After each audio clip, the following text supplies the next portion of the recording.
And welcome back into the 1-800-CALL-SAM studios here on the campus of Lawrence Technological University. He's Mike Iveso. My name is Sean Belegian. It's time for another edition of Hockey Time. As always, big shout out to our friends at Alta. We can't do what we do without the people at Alta. They've been with us for years, so we appreciate that. Mike, another fantastic week of action all around the state.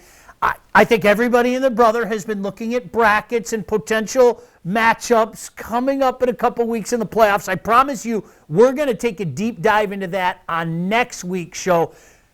As is, Mike, too much going on around the state to really take that deep dive this week. Yeah, no, there's still some games to play, right? We're going to talk about some of those games in the show today, but let's let those games play out. We've got the brackets. Let's study them. And let's come ready next week. I'm going to start on the west side because we went out a year ago and took a close-up look at the OK Conference playoff. And I'll tell you what, it was outstanding the way they did it. It was fantastic to go out there and see all the games, not only in the course of the week, but we were there on that championship Saturday, took it all in. Another successful OK Conference playoff. Yeah, a great weekend or week, you could say. They all played 3 games. If you look at all the conferences and divisions we've talked about this year and those tight races, how good would playoffs be in all those conferences? This is something that everyone's got to take a look at. But this one came down to Caledonia and Byron Center.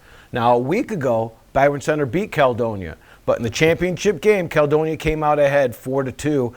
And Byron Center had some nice performances during the week. Quinn Saul, only 3 goals up into that championship game. A guy we really like, Luke Goheen, 5 goals in their 3 games. And a defenseman we took a look at when we did that game, Sean, Gordy Young, 4 assists against Mona Shores. But Caledonia walks away with it. Sam Hogue got all 3 wins, out-dueling Aiden Karras in that semifinal overtime game. It was Ethan Sova with that overtime game-winning goal, and Ty Lewandowski. Thank you, Lewandowski with the championship-winning goal. That's why I need you here for those names. I apologize. Here's a crazy thing. What's the statement? Goaltending gets it done in playoff.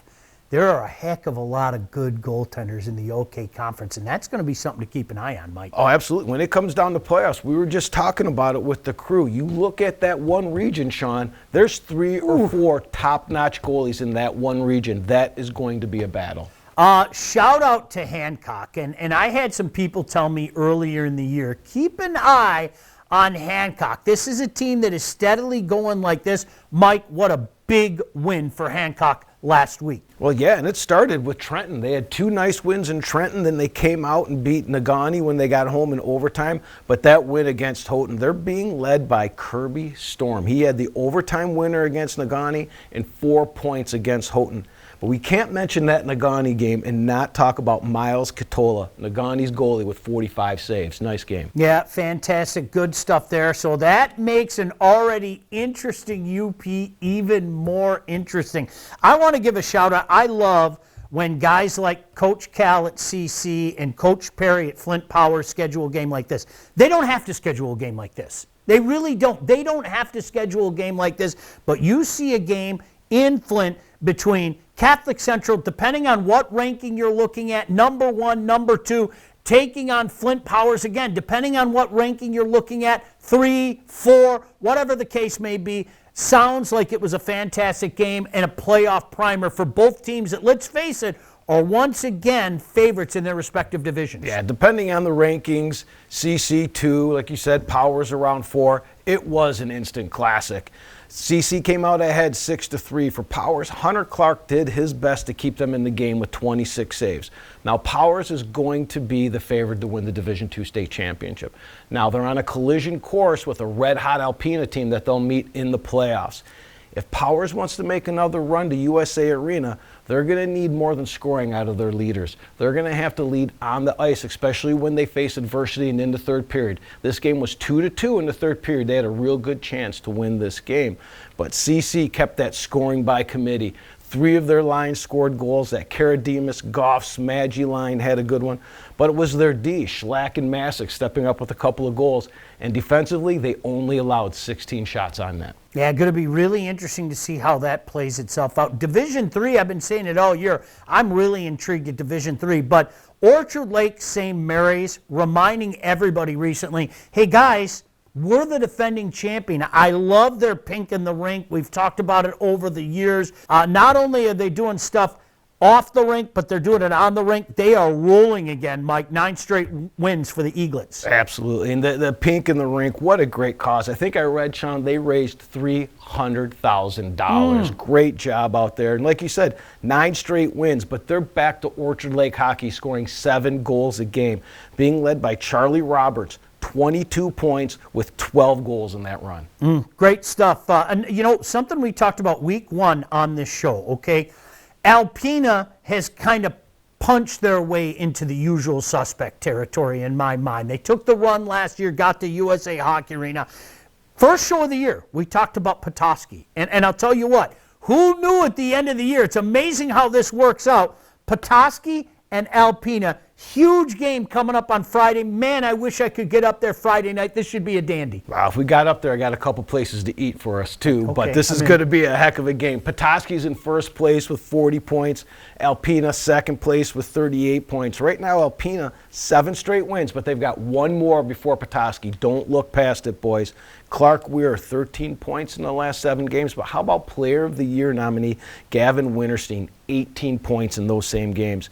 For Petoskey, they're going to need a big game out of their goalie, Nick Tim. He's only allowing 2 goals a game in his last 3 wins, but it's Mad Dog, Madden Patman, with 11 points in 5 games that you got to watch. I love these stories that, you know, you hear about them at the beginning of the year. It's one thing to hear about a story, and it's another thing to make it happen. Certainly Petoskey's a team that's making it happen. Another team that's making it happen, Troy United, we have to give them a shout out again. They have been on a heater for a while. Mike, I go back to it. Do you remember when it used to be warm in Michigan? We went on a warm night to the OAA Media Day. It was a warm night in late October, and we were sitting back going, man, I love the optimism out of this team. And you know what? They've manifested it on the ice. Shout out to Troy United, and a huge week for them as well, as they have games against RU and BU. Yeah, 17-game win streak, but Sean, 22 wins on the season. They're really leaning on that Noah Dumas in net, 20-1, a 1.62 goals against, and a 9.26 save percentage. But like you mentioned, they've got 3 big games this week. They play the Thumb area, who we're going to talk about shortly. RU and that BU team that we got to look at earlier in the season. We know Coach Warson will have them ready. Oh, I really like what Coach Warson's done with that team. It just seems like every year they keep going like this. That's how you build a program. So shout out to BU as well. And you're absolutely right. Another great story. No other way to say it, Mike. The Thumb Area Legion just running away with the Mid-Michigan Hockey Conference. Yeah, it was what? Just 2 or 3 weeks ago, we had that was one of those tight conferences. Yep. There was 3 teams battling. Well, they've won 7 in a row. Now there's an 8-point lead over FNV. They've got Evan Ouellette and Jay Collins in net with only 11 goals against in their last 7 games. But how about this Peyton Bowerman? 61 points on the year. But Sean, 34 of those points have been in the last 13 games. A big reason why they're running away with it. You know, we always use the term usual suspects. It's something that I've used on this show for, I don't know, even know how long we've done it now. Chuck, 13, 14 years, whatever the case may be.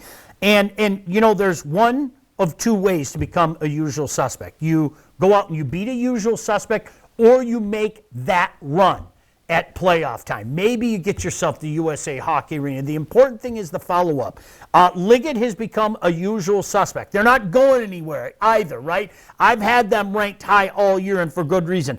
But shout out to Carlson for getting the job done. That's another program that's just seemingly going like this, Mike. And pretty soon they're going to bust down that door. Yeah, out of nowhere, they've got 13 wins. They're on a hot streak of 4 wins in a row. If you go back to the first game of the year, they lost to Liggett 8-3, but not last week. They beat them 4-3 with 2 goals in the last minute, with Caden Jones with that game-winning goal with 2 seconds left in the game. The crowd going crazy. The video we had of that was just electric. Oh, outstanding. Love seeing that. Again, we say this all the time. If you got a fan cam, make sure that we see it. I mean, some of the sellies and some of the fan eruptions, that's what makes what we do so much fun here at State Champs, because we talk about all the time. I wish our crew could be out at every game. I wish he and I could clone ourselves and be in Alpena or be in Hancock or be over in the West Side. It just doesn't work that way, and that's where you guys come in. All right, it's time for our coaches interview. We get a chance to share some thoughts with our buddy Keith Robertson from Howell.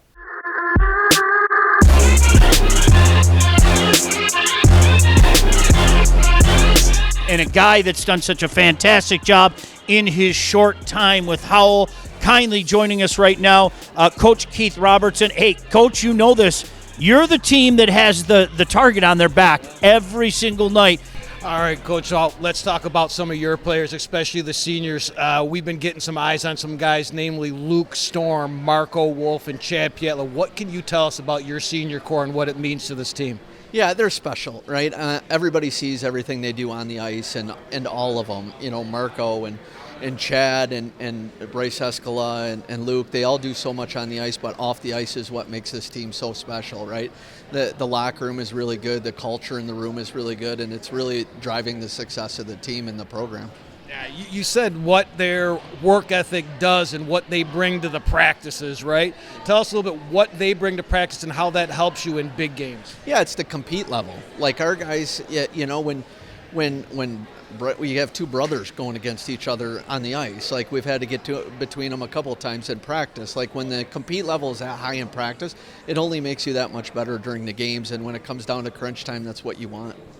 One of the things about your team that I love, Keith, is, you have an interesting couple of guys helping you on the bench. You have a guy in TJ, been there, done it, been to the highest level, and then you got the young guy, not too far removed. And I'm gonna be sincere, okay? I know he's waiting for the shot, but no, honestly, it's quite the mix. Talk about your assistant coaches and what both of them bring to the table. Yeah, it really drives the success of the program is the guys that don't get the interviews a ton and we don't talk about enough. And Andrew Elio and TJ Henzik, and they both bring something a little bit different, obviously with experience. And Andrew being a young guy coming on board, he does so much for the program, and the guys respect him. It really goes a long way. All right, Coach, a lot of people will say, why play high school hockey? We've got these AAA programs, but you're involved in a couple things of why they should be playing high school hockey in the MDHL and Team Michigan. Tell us a little bit about those 2 ventures and what it brings to high school hockey. Yeah, it's just another add-on, right? It's a longer season, right? We play, as long as any program out there. We play just as many games. It's just broken up into different segments. Being a part of Team Michigan and being a part of MDHL, we get to see the whole state and the development of each hockey player. And in my case especially, I've had the opportunity to coach some U15 teams, U15 high school guys, your son included, down the road, right? And watch them grow up over 4 years. It's something special, right? And it's more of a development thing. It's not jumping from ship to ship. It's getting them when they're young, developing them in seniors, and watching them go off and play. It's special. And then you throw in your rivalry games with, for us, it's Brighton and Heartland, and looking at the 140 ice stand and seeing people 6-7 people deep and turning them away because the fire marshal won't let any more people in the building. You can't match that. You really can't. Continued success to you, my friend. Best of luck the rest of the way, and certainly we'll have eyes on Novi and elsewhere with Team Michigan. Yeah, thank you very much, and thank you guys for everything you do for high school hockey. It's really appreciated. Thank you. Keith Robertson, head coach at Howell, kindly joining us here on State Champs.